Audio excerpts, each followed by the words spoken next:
आज मैं आपको आवासीय विद्यालय प्रवेश परीक्षा 2024 का जो क्वेश्चन पेपर है, जो अभी कुछ दिन पहले ही 15 मई 2024 को जो है ये पेपर हुआ है। ये पेपर जो है मैं आपको इसके सारे के सारे 100 क्वेश्चन जो है टिक करवाने वाला हूँ कि कौन से क्वेश्चन का कौन सा आंसर है। ओके स्टूडेंट, आवासीय विद्यालय प्रवेश परीक्षा जो है ये जो है एकलव्य विद्यालय के लिए स्टूडेंट ये परीक्षा होती है। अभी 15 मई 2024 को शायद 2-3 दिन पहले ही ये पेपर अभी हुआ है। आप में से बहुत सारे स्टूडेंट ने ये पेपर दिया होगा, तो जो भी स्टूडेंट जानना चाहते हैं, पता करना चाहते हैं कि उनके कितने मार्क्स आ रहे हैं, तो वो सारे स्टूडेंट जो है पेपर अपना पेपर उठाइए और पेपर उठाकर जो है ये आप जो है इसके आंसर जो है टिक कर लीजिए। मैं आपको वो आंसर जो है टिक करवाने वाला हूँ। ओके स्टूडेंट, तो चलिए बिना टाइम वेस्ट किए स्टार्ट करते हैं। चलिए, सबसे पहला पार्ट जो है इसमें मानसिक योग्यता, मेंटल एबिलिटी। ठीक, अब इसमें जो है मेंटल एबिलिटी बोला है, पर इसके जो 10 क्वेश्चन है स्टूडेंट वो जो है जीके के हैं, जनरल नॉलेज के। ठीक है स्टूडेंट, चलिए क्वेश्चन नंबर फर्स्ट पर आ जाइए। क्वेश्चन नंबर फर्स्ट है, उत्तराखंड के प्रथम निर्वाचित मुख्यमंत्री कौन है? इसका फर्स्ट आंसर है ऑप्शन ए नित्यानंद स्वामी। चलिए सेकंड क्वेश्चन, भारत का प्रथम नागरिक होता है, भारत का प्रथम नागरिक होता है स्टूडेंट राष्ट्रपति। ऑप्शन क्वेश्चन नंबर 3, भोर का तारा, भोर का तारा किस उपग्रह को कहा जाता है स्टूडेंट? शुक्र। जी हाँ, बहुत आसान क्वेश्चन है। टमाटर में कौन सा विटामिन पाया जाता है? Vitamin A. ठीक है स्टूडेंट, बहुत सारे स्टूडेंट को लग रहा होगा, बहुत सारे बच्चे सोच रहे होंगे विटामिन सी क्यों नहीं? आप सोच रहे होंगे कि सर टमाटर तो खट्टा होता है, खट्टे में तो विटामिन सी होना चाहिए था, पर इसका आंसर जो है राइट है विटामिन ए। ठीक है स्टूडेंट, उत्तराखंड में मैती आंदोलन का उद्देश्य क्या है? ठीक है स्टूडेंट, उत्तराखंड में मैती आंदोलन का उद्देश्य वृक्षारोपण को बढ़ावा देने के लिए है। जैसे आपने सुना होगा चिपको आंदोलन, चिपको आंदोलन था पेड़ों के लिए, पेड़ों को काटने से रोकने के लिए। ठीक है स्टूडेंट, गौरा देवी ने चलाया था, वैसा ही एक आंदोलन था मैती आंदोलन, ये जो है वृक्षारोपण को बढ़ावा देने के लिए चलाया गया था उत्तराखंड में। चलिए क्वेश्चन नंबर 6, सेकेंड पेज पर आ जाइए student. Question number 6, question number 6 है, किस शहर को पहाड़ों की रानी कहा जाता है? पहाड़ों की रानी मसूरी। ठीक है स्टूडेंट, कहाँ पर है? उत्तराखंड में। भारत का 29वां राज्य, भारत का 29वां राज्य है student option number C Telangana. ठीक, 29वें राज्य से मतलब ये है, ऐसा नहीं है कि 29 राज्य हैं, जरूरी नहीं है कि 29 है। अब ठीक है स्टूडेंट, अब आप सोच रहे होंगे कि सर राज्य तो स्टेट तो अभी 28 हो रखे हैं, पर 29वें राज्य का मतलब है 29वें नंबर पर कौन सा राज्य बना था। ठीक है स्टूडेंट, तो तेलंगाना। भारतीय सेना के सर्वोच्च कमांडर, इसका ऑप्शन है स्टूडेंट ऑप्शन सी राष्ट्रपति। पागल कुत्ते के काटने से, बहुत आसान क्वेश्चन है स्टूडेंट, रेबीज। और विश्व का सबसे बड़ा महासागर, ये भी बहुत आसान क्वेश्चन है, प्रशांत महासागर। ठीक है स्टूडेंट, जो क्वेश्चन जो स्टूडेंट हिंदी वाले हैं वो हिंदी में अपना आंसर लगा सकते हैं, टिक कर सकते हैं, और जो क्वेश्चन इंग्लिश वाले हैं वो इंग्लिश में अपना आंसर टिक कर सकते हैं। चलिए क्वेश्चन नंबर 10 हो गए, क्वेश्चन नंबर 11 पर आ जाइए। निम्न में से कौन सी जनजाति उत्तराखंड राज्य से संबंधित नहीं है? इसका ऑप्शन है ऑप्शन नंबर ए भील। ठीक है स्टूडेंट, उत्तराखंड का सुप्रसिद्ध सूर्य मंदिर, सूर्य मंदिर कहाँ है? कटारमल अल्मोड़ा में।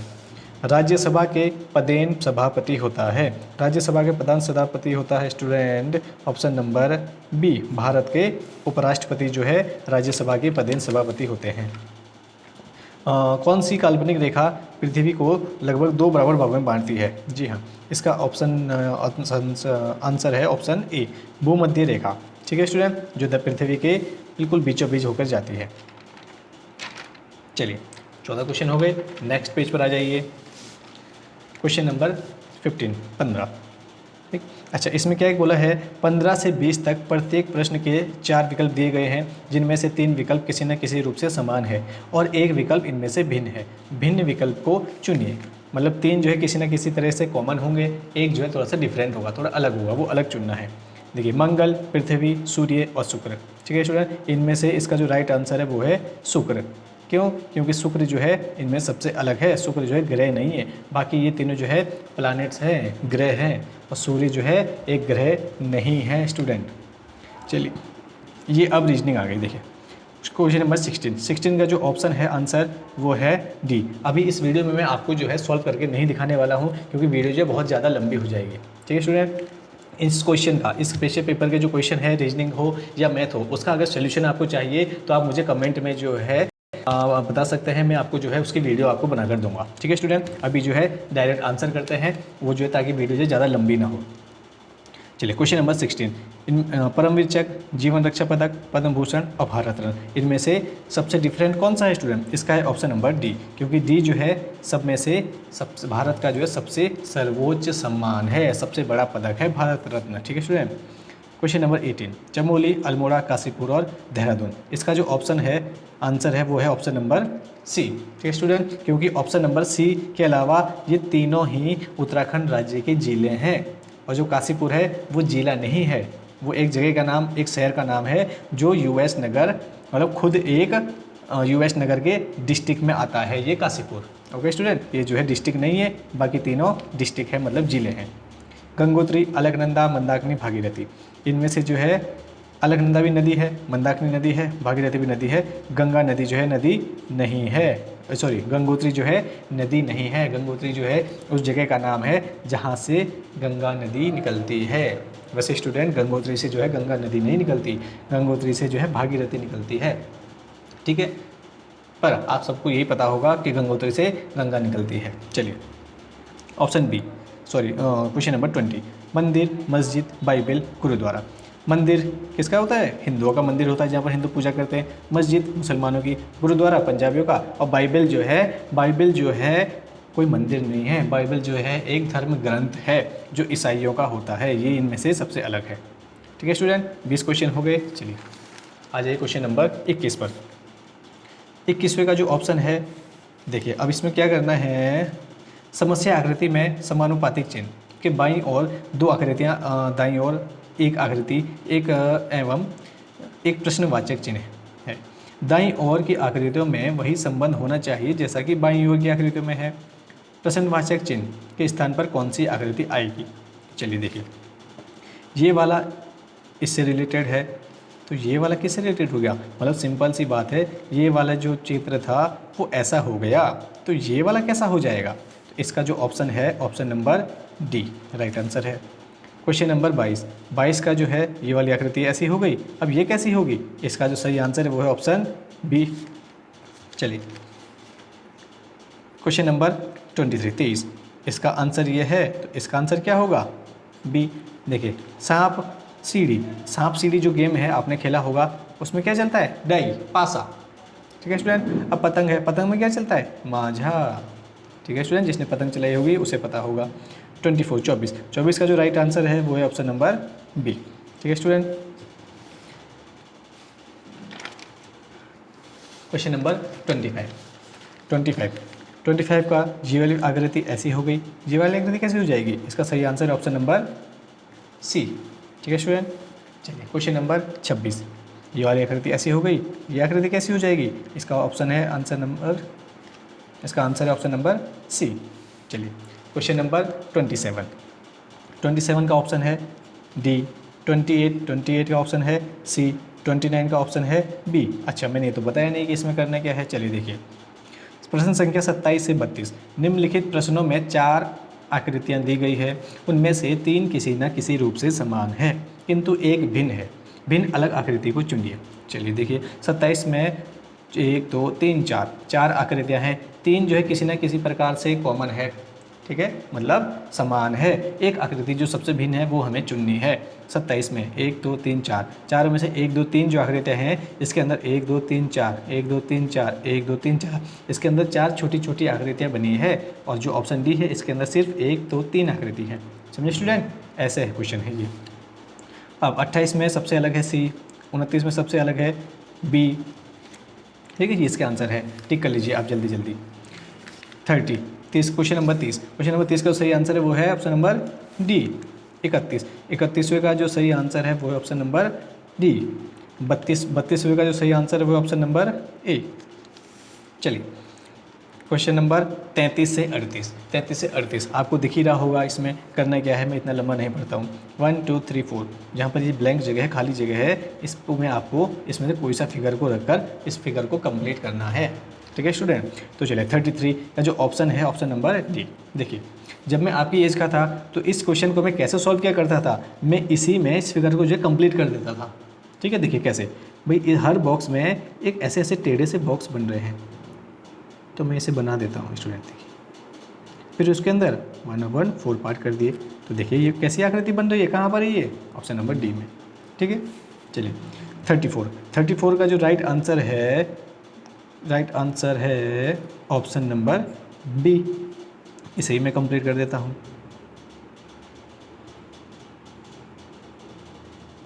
देखिए बन गया ना ये बी जैसा। ओके, चलिए स्टूडेंट क्वेश्चन नंबर 35 पर आ जाइए। क्वेश्चन नंबर 35 का जो आंसर है वो ऑप्शन नंबर ए। 36 का जो आंसर है वो ऑप्शन नंबर ए। 37 का जो आंसर है वो है ऑप्शन नंबर डी। अच्छा, आप जो है इसमें राइट के और ये क्रॉस के साइन देख रहे होंगे, सही गलत के। ठीक, ये जो है मेरे स्टूडेंट का पेपर है जो मेरे पास ट्यूशन आता है, ठीक है, मेरे पास पढ़ता है। और जो जो राइट का टिक है ये उसने सही किए हैं, और जो ये गलत है वो उसने जो है गलत किए हैं। ओके स्टूडेंट, आप ये मत समझिएगा कि ये कुछ और है। 38 का जो राइट आंसर है वो है ऑप्शन नंबर बी। 39 है, 39 का जो राइट आंसर है वो ऑप्शन नंबर बी। अच्छा 38 के बाद 39 से और 44 तक हमें ऐसे 4 ऑप्शन है। 4 ऑप्शन में हमें एक ऐसी आकृति देखनी है जो इसी के समान हो, बिल्कुल यही आकृति इन चारों में से कौन सी है। ठीक है, सबसे सिंपल क्वेश्चन। चलिए क्वेश्चन नंबर 40 का राइट आंसर है ऑप्शन बी। 41 का राइट आंसर है ऑप्शन सी। 42 का राइट आंसर है ऑप्शन बी। 43 का राइट आंसर है ऑप्शन बी। 44 का राइट आंसर है ऑप्शन बी। अभी आप समझ गए होंगे। ठीक है, देखिए 45 से 50, 45 से 50 तक निम्नलिखित आकृतियों में बाईं ओर समस्या आकृतियों की श्रृंखला दी गई है जिनका एक भाग अपूर्ण है। श्रृंखला के अंत में प्रश्नवाचक चिन्ह लगा है। उत्तर आकृतियों में से ऐसी आकृति चुनिए जो समस्या आकृति की श्रृंखला को पूरा करती है। भाई सीधी सी बात है, ये वाली आकृति ऐसी हो गई, फिर उसके बाद ये ऐसी हो गई, फिर उसके बाद कैसी हो जाएगी 45। इसका सही आंसर है ऑप्शन बी। 46 का जो सही आंसर है वो है ऑप्शन बी। ठीक है स्टूडेंट। 47 का जो राइट आंसर है ऑप्शन बी। 48 का राइट आंसर ऑप्शन बी। 49 का राइट आंसर ऑप्शन सी। 50 का राइट आंसर है ऑप्शन बी। ठीक है स्टूडेंट, चलिए 50। अब आ गई मैथमेटिक्स, गणित। ठीक है स्टूडेंट, अभी जो है 10 क्वेश्चन पहले जनरल नॉलेज के आए, 40 क्वेश्चन फिर रीजनिंग के आए, अब जो है 25 क्वेश्चन है गणित के। चलिए गणित के भी मैं आपको सिर्फ आंसर अभी बता पाऊंगा। क्यों? क्योंकि वीडियो जो है फिर ज़्यादा बड़ी हो जाएगी। जैसा कि मैंने अभी भी कहा था, जिसको जो है इसके सॉल्यूशन चाहिए, इसका हल चाहिए, वो जो है कमेंट बॉक्स में कमेंट कर सकते हैं, मैं आपको जो है वीडियो अवेलेबल करवा दूँगा। ठीक है स्टूडेंट। 51 का जो राइट आंसर है ऑप्शन डी। 52 का जो राइट आंसर है ऑप्शन बी। 53 का राइट आंसर है ऑप्शन डी। 54 का जो राइट आंसर है वो ऑप्शन बी। ठीक है स्टूडेंट, चलिए 53 का जो राइट आंसर है ऑप्शन डी। मैंने जो इसमें पहले ही टिक किए हैं कि मैंने कहा था ये जो है मेरे स्टूडेंट है, जैसे ये पेपर लेकर आए कल मेरे पास, तो मैंने जो इस पेपर को उनके सामने सॉल्व कर दिया, फिर उसी टाइम ये टिक जो है लगे हुए हैं स्टूडेंट। ठीक है, चलिए 55 हो गए। ठीक, अब ये दूसरे क्वेश्चन नहीं है, ये इधर हिंदी में है, ये इधर इंग्लिश में है, तो इंग्लिश वाले जो है राइट साइड में टिक करें। 55 के बाद 56 का है ऑप्शन नंबर 8। अच्छा 56 देखिए, एक विद्यार्थी रात 10:30 बजे सोने गया था तथा 6:30 बजे सुबह जागा, तो वह कितनी देर सोया? भाई 10:30 बजे सोया, 6:30 बजे जाग गया, तो कितनी देर सोया? आप काउंट कर लीजिए 10:30 से 11:30, 12:30, 1:30, 2:30, 3:30, 4:30, 5:30, 6:30, सीधा सीधा 8 घंटे, ऑप्शन नंबर 8। ठीक है, मेरे स्टूडेंट ने जो है ये क्वेश्चन गलत किया है। 57 का जो है ऑप्शन है डी। 58 का जो राइट आंसर है ऑप्शन नंबर ए। प्रत्येक विषम संख्या का गुणनखंड होता है। प्रत्येक विषम संख्या का जो है गुणनखंड, विषम संख्या का गुणनखंड 1 जो है प्रत्येक विषम संख्या का गुणनखंड होता है। ठीक है स्टूडेंट।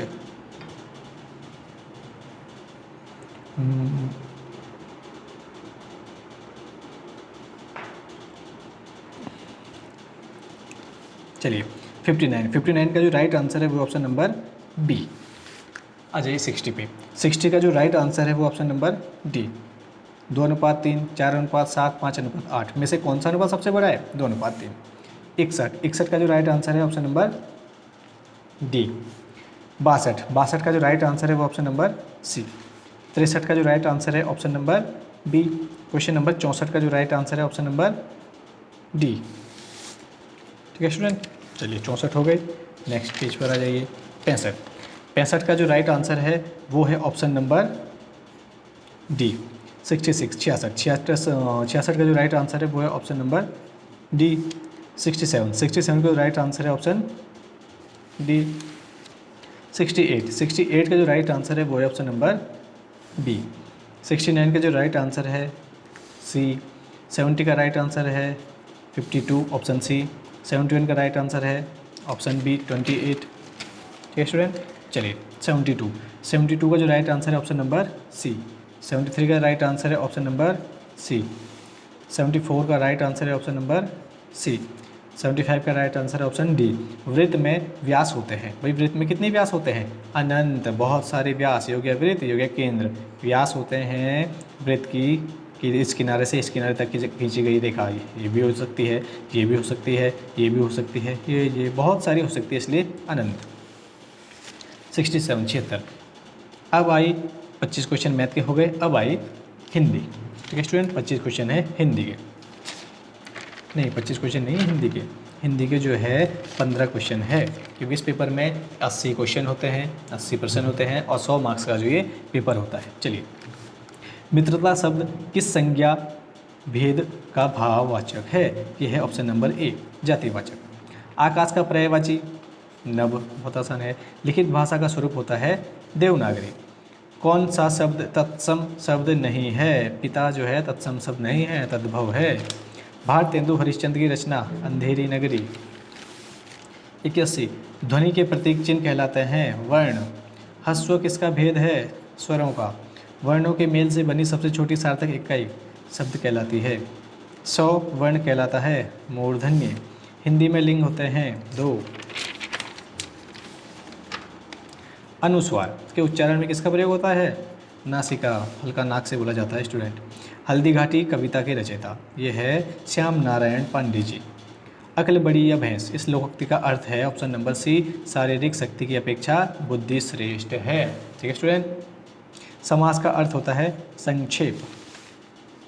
क्वेश्चन नंबर 91 उपसर्ग का प्रयोग होता है, उपसर्ग का प्रयोग होता है ऑप्शन नंबर बी, शब्द के प्रारंभ में। उपसर्ग शब्द के आगे लगता है और प्रत्यय जो है शब्द के पीछे लगता है। ध्यान रखिए, प मतलब प्रत्यय, प मतलब पीछे, प्रत्यय पीछे, उपसर्ग आगे। ठीक है स्टूडेंट, जिन पदों में लिंग, वचन, काल आदि के आधार पर कोई परिवर्तन नहीं होता उन्हें कहते हैं ऑप्शन नंबर ए, अव्यय। प्रसिद्ध हिंदी कवि सुमित्रानंद पंत जी जन्मस्थली है कहाँ पर है स्टूडेंट? कौसानी। निम्नलिखित में से बेमेल है सरिता, तटीनी, गिरी और तरंगिणी। ऑप्शन सी सबसे अलग है। ऑप्शन सी जो है गिरी का मतलब पहाड़ होता है, इन तीनों का मतलब नदी होता है स्टूडेंट। हिंदी दिवस 14 सितंबर, सभी को पता होगा आपको। ये एक पैराग्राफ था, पैराग्राफ में दिया था। इसमें पैराग्राफ से रिलेटिव जो है 5 क्वेश्चनों का आपको उत्तर देना था। इसके ऑप्शन जो है आप इसी में से छांट सकते हैं उत्तर। ठीक, मैं आपको सिर्फ टिक लगवा देता हूँ। चढ़ते चढ़ते गाय कहाँ पहुँची थी? इससे उत्तर था गुफा में। आप पढ़ेंगे तो ये आपको आ जाएगा स्टूडेंट। गाय को देखकर सिंह क्यों प्रसन्न हुआ? सिंह कई दिनों से भूखा था, इसलिए वो गाय को देखकर प्रसन्न हो गया। जंगल का समानार्थी कानन। भूख का तत्सम शब्द होता है बुभुक्षा। ठीक है स्टूडेंट। 100 question number last. उपयुक्त अनुच्छेद को पढ़कर क्या शिक्षा मिलती है? हमें शिक्षा मिलती है लोभ नहीं करना चाहिए। ये आप जब पढ़ोगे तो आपको जो है ये समझ आएगा। ठीक है स्टूडेंट, ये मैंने जो है 100 के 100 क्वेश्चन जो है आपको टिक करवा दिए। आप जो है इसको वीडियो को देखकर जो है टिक कर सकते हैं। ठीक है स्टूडेंट, और ये जो पेपर है इस पेपर में जो है मैंने जैसा कि अभी कहा 80 क्वेश्चन होते हैं और जो टोटल मार्क्स मिलते हैं आपको वो मिलते हैं 100, मतलब 1 क्वेश्चन पर आपको 1.25 मार्क्स मिलते हैं स्टूडेंट। ठीक है, अब इसमें जितने भी आपके क्वेश्चन सही होंगे उसको आप 1.25 से मल्टीप्लाई करके अपने जो टोटल मार्क्स निकाल सकते हैं। और मुझे जो है सभी स्टूडेंट कमेंट बॉक्स में कमेंट करना कि सर मेरे इतने मार्क्स आ रहे हैं। ठीक है स्टूडेंट, देखते हैं किसके मार्क्स जो है ज़्यादा आते हैं। और आपको रीजनिंग और मैथ के सोल्यूशन पर अगर वो वीडियो चाहिए तो आप जो है मुझे कमेंट बॉक्स में कमेंट कर सकते हैं। ठीक है student, okay student, thank you.